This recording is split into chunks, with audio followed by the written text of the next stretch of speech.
What's going on, guys? Welcome back to the channel. Our Sunday night football same game parlay does indeed hit the bank account. So drop a like on today's video. Subscribe to my channel if you have not yet. In today's video, we're going to look at Monday Night Football, another absolute golden opportunity. I think we're going to get a lot of offense. Props should be good. I got a same game parlay in today's video that I'm very confident is also going to cash.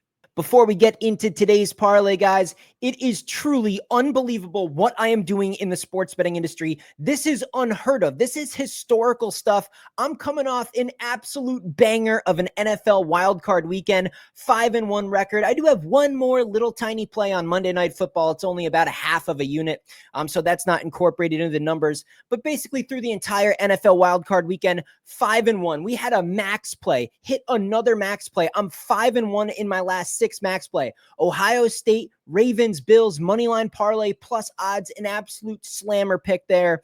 We had the Ravens first half. We had the Ravens full game. We had the under in the Philly game. We had the first half under in the Philly game. The only wager I got wrong all wild card weekend was an alternative bet on plus 7.5 with the Denver Broncos because the Bills was the last leg of that giant max play parlay. You have to hedge. It's just what you do as a professional. So we added 3 units onto an alternative spread there with the Broncos at plus 100, knowing we had so much money about to hit the bank account with just simply a Bills win. So the opportunity for a 7-point middle ground to potentially even hit both wagers was an absolute no-brainer. So the only losing play of the whole wild card weekend was essentially a hedge bet. I wasn't even thrilled betting there. It's just something you have to do to lock in profit. So just an absolute massive weekend, up 10 units in wildcard weekend of NFL. That makes me 5-1 in my last 6 weeks. My last 6 weeks of NFL, I'm up over 34 units of profit in my last 6 weeks betting the NFL. Are you not fucking listening at this point in time? Even at $100 a pop, that's over $3,400 of profit. Absolutely insane what I'm doing. And college football, not that far behind. In the last 2 rounds of the college football playoff, I'm on a 7-2 run, up over 11 units in college football as well. Absolutely killing it, guys. And you know what? College basketball kind of had a tough weekend. What was it? Northwestern took a shot at Northwestern on Sunday, went 0 for 2 on a bad beat on Saturday, and still a 9-7 week in college basketball. That'll come around. My focus has still been on football firmly. You add all that up, it has been unbelievable what I've done for my clients. It is truly historic. This is life-changing type of numbers, guys. And you don't have to bet tons of money. Even if you're only betting $10 a pop, even if you're not some big shot, this is hundreds and hundreds of dollars. It is a no-brainer, guys. You can get all my picks. You can get a week of them, a month of them, a year of them, whatever you want to do. The link to my website is in the description of this video, and it is fucking insane that last week, my only losing week in 6 fucking weeks, that people cancel their subscription. Yes, I know it's hard to believe, but I did remove a fair amount of people from the client list. One losing week and you guys bailed because we lost 8 units in 1 week. I came back even stronger this week. We made the loss back and then some. You add it to the 4 weeks prior. I'm up a shit ton of money and it's absolutely going to continue. I'm beyond dialed in, and just wait until I get my wheels turning in college basketball. Please, I encourage you, scroll through my videos of college basketball last year. There are a lot of people all across the internet that will make the argument that college basketball is my number 1 sport, not even football. You wait till I build the sample size and start watching more of these college basketball games, and we're going to start printing money in the same fashion in college hoops. Ultimately, the decision is up to you guys, but you have major mental issues to not be involved with this. It's dirt cheap. I don't charge the market averages. I'm not one of those people on these big platforms that want $500 for a month of picks. $89. $89, less than $100, and you get a whole month of this type of winning. It's just an absolute no-brainer, and I've already sent out a nice first big chunk of plays for the divisional round of the NFL. A big one is in the mix as well there. I fully expect that to cash, and I got to finalize it, but I absolutely have another max play this week, an absolute max play, a 10-unit slammer and that will be going down this week as well. There is no better time to be on my client list than right now. We're going to absolutely devour the rest of football season, and then we're going to roll into college hoops and get it absolutely rocking over there.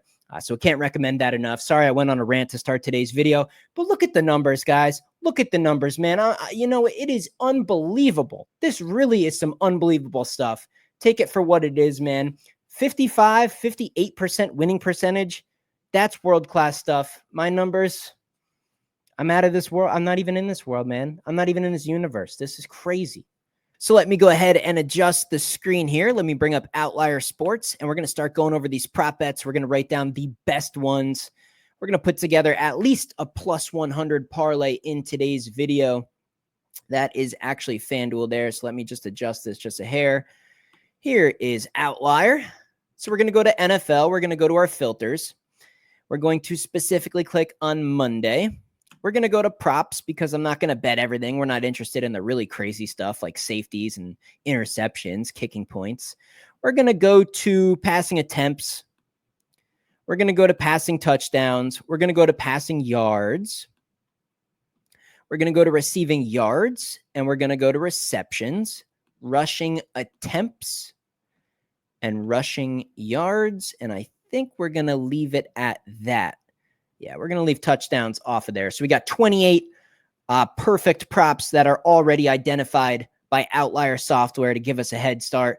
By the way, guys, Outlier Software right now is running a free trial. Not a day, not 2 days, a full week. I mean, you guys can abuse this, man. Totally free. Cancel right before the end of the free trial if you want.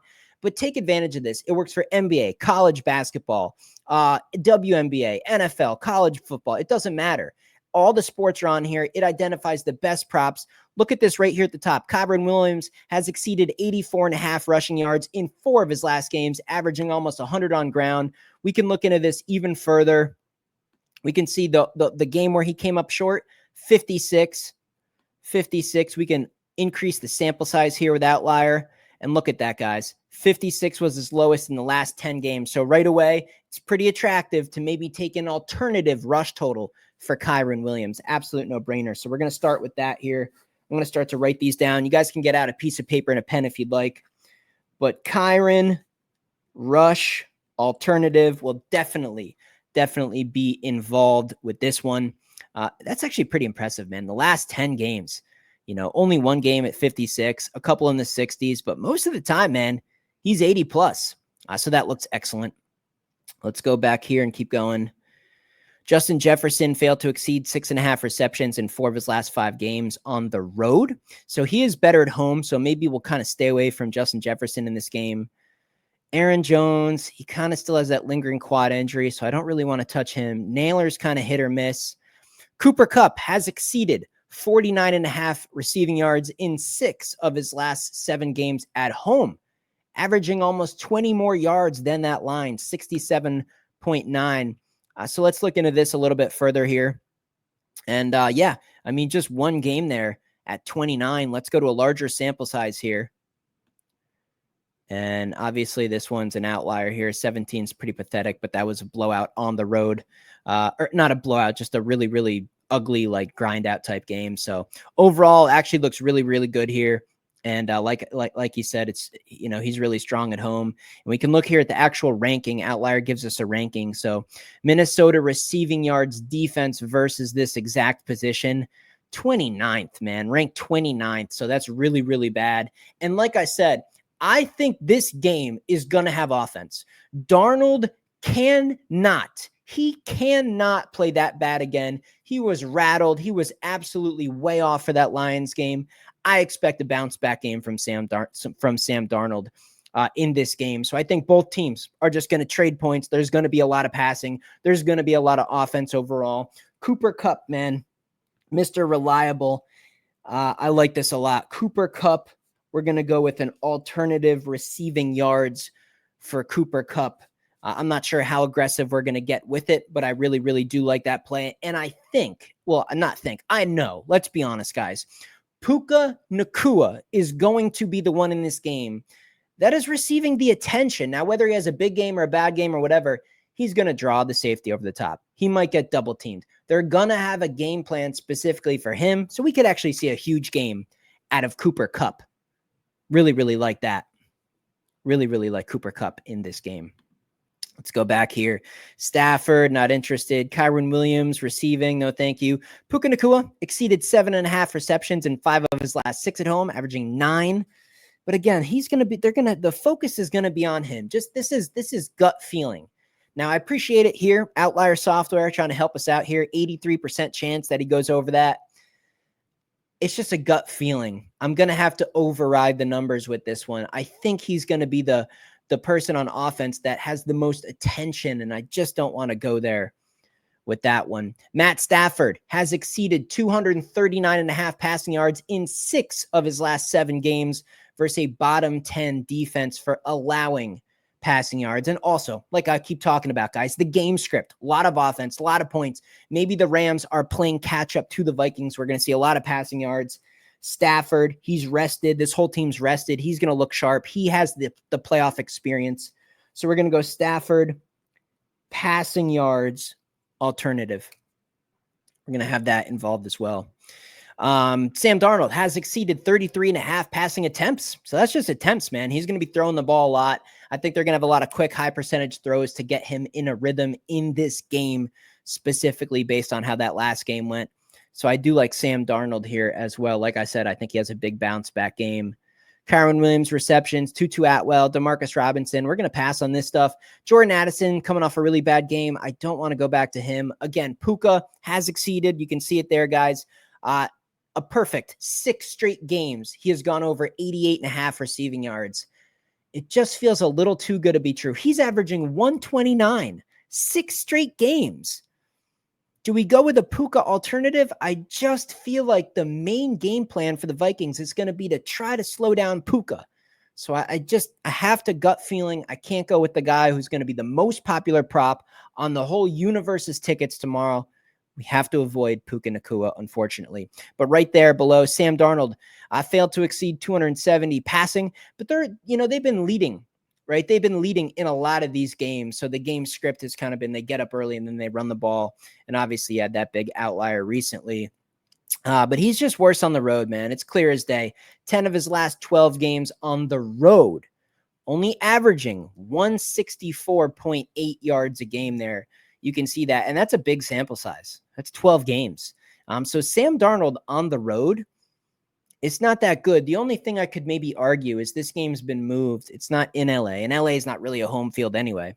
It's never really like a Lambeau Field or Philadelphia or the Bills or something like that. Arrowhead. It's not even close to like true home field. But now the game's going to be in Arizona. So I think you can kind of throw those stats out the window. I think Darnold would be just fine. Again, JJ's better at home. Stafford again, Cooper Kupp again. We liked his yards and his receptions look good as well. He's exceeded 4.5 receptions in 7 of his last 8 at home. And like I said, right, he's going to move. This game is going to move to Arizona, so it's kind of a blend here with the stats, away versus home that are integrated into these stats. So I think it's about kind of a middle ground there, and I'm fine with that. So let's pop over here to FanDuel. Here is FanDuel Sportsbook, and we're just going to start to build this parlay. I already have the game pulled up here. First and foremost, guys, we're going to be taking an alternative point total and an alternative spread. I put it in all my same game parlays. We're going to be taking the Minnesota Vikings here. We're going to take them plus 8.5. I expect this to be a very competitive one-possession game. I expect a bounce-back game from the Vikings here. Maybe this is an upset. Maybe the Rams steal this thing, but if they do, it's by a field goal. It's by 4. And at the worst case scenario, maybe it's in overtime and they get a touchdown. They win the coin flip, whatever. 8.5, not 7.5, a full one possession.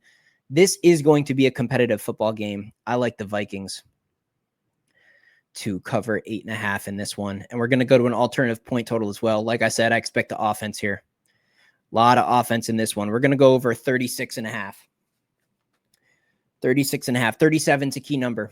24-23 gets us home. 27-20 gets us home. 27-21 gets us home. You guys get the point. A lot of numbers get us to 37 or above. You could get more aggressive into a 39.5, just needing 40 points or more in this game. 36.5. I like it. Let's go over to passing. Okay. We're going to skip the touchdowns. We're going to actually, no, we're going to go to Darnold on the touchdown, man. He's got to get a touchdown. Look at his numbers.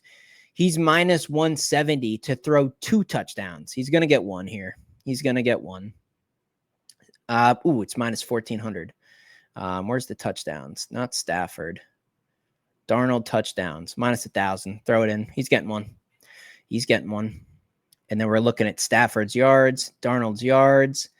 Yeah, not in love with that. Let's go to Stafford's yards, 175. We could easily throw in 200 plus, but we'll stick with 175 for Stafford. You never know when Kyron Williams has a really, really big game. So we'll go 175 for Stafford in this one. Go over here to receiving yards. We're going to find Cooper Kupp in the mix. His yards are currently set at 48.5. I'm more interested in receptions, though. He's set at 4.5, juiced over. So Kupp, we're going to go 25 yards through the air, and then we're going to go down to receptions. There's Cooper Kupp, and we're going to do 3+. And that gets us to plus money, plus 101. We're going to leave it alone. That's enough for me. That's a winning ticket. That's going to hit. We got the Vikings plus 8.5. We got over 36.5 in the game. Darnold to throw a single touchdown. Stafford to throw for 175 through the air. And then Cooper Kupp, 3 catches, the veteran, 3 catches, 25 yards. I think he has a big game with all the focus being on Puka Nacua. We're not going to mess with Kyron Williams. We don't have to. We don't even have to. The Minnesota defense, it's good at times. Maybe Minnesota gets out to a lead and the Rams have to play catch up and they don't run as much. We're going to stay away from that. I have full faith this is going to hit, guys. Plus 101. I will be betting this myself. I will put the bet slip on the screen. I'll bet it for just some fun money, not a premium level bet. But yeah, really, really like this one, guys. Let me know in the comment section what leg of this parlay you think is going to come up short. And again, numbers are numbers. If you need your glasses or contacts or whatever to read that, get them, read it, screenshot it, whatever you want to do. Hey, take a screenshot just like this. Guys, I'm the best in the industry. It's not up for debate. This is some historical stuff. Get on that text list. Like I said, I've already sent out a bunch of plays for the divisional round already. And it's my early picks that cash the most. They're the bigger plays. They're the important ones. It's important to be on the text list on a Monday, on a Tuesday, on a Wednesday, because I'll send out plays for the upcoming weekend. The ones I like the most, the ones where the lines are going to move. We get better prices, better numbers, and we cash them, guys. That's pretty much it. See you in the next video.